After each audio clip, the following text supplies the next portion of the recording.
ସାଙ୍ଗମାନେ ଆସ ଗପ ଶୁଣିବା। ଖରା ଦିନ ହେଇଥାଏ, ସବୁଆଡେ ଗରମ। ଗୋଟେ କାଉଟିଏ ଉଡ଼ି ଉଡ଼ି ଯାଉଥିଲା। ତାକୁ ଭାରି ଶୋଷ ଲାଗିଲା। ସେ ଗୋଟେ ଡାଳରେ ବସିଲା, ଚାରିଆଡେ ଉଣ୍ଡିଲା।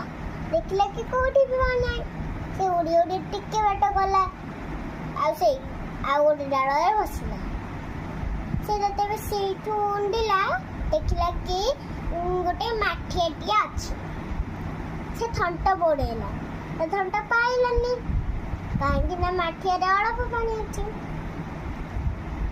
ସିଏ କଣ କଲା, ରୋଡରେ ଯୋଉ ଗୋଡ଼ି ପଡ଼ିଥିଲା ସେଟା ନେଇକି ସେଇ ମାଠିଆରେ ପକେଇଲା। ପାଣି ଧୀରେ ଧୀରେ ଉପରକୁ ଉଠୁଥାଏ। ଉଠି ଉଠିକା ପାଣିଟା ଉଠିଗଲା। ସେ କାଉଟି ଯୋଉ ପାଣି ପିଇ ସେଠୁ ଉଡ଼ିଗଲା। ସାଙ୍ଗମାନେ ଗପଟି କେମିତି ଲାଗିଲା? ଗପଟି କେମିତି ଲାଗିଲା ମତେ ଫୋନ କରିକି ଜଣେଇବେ।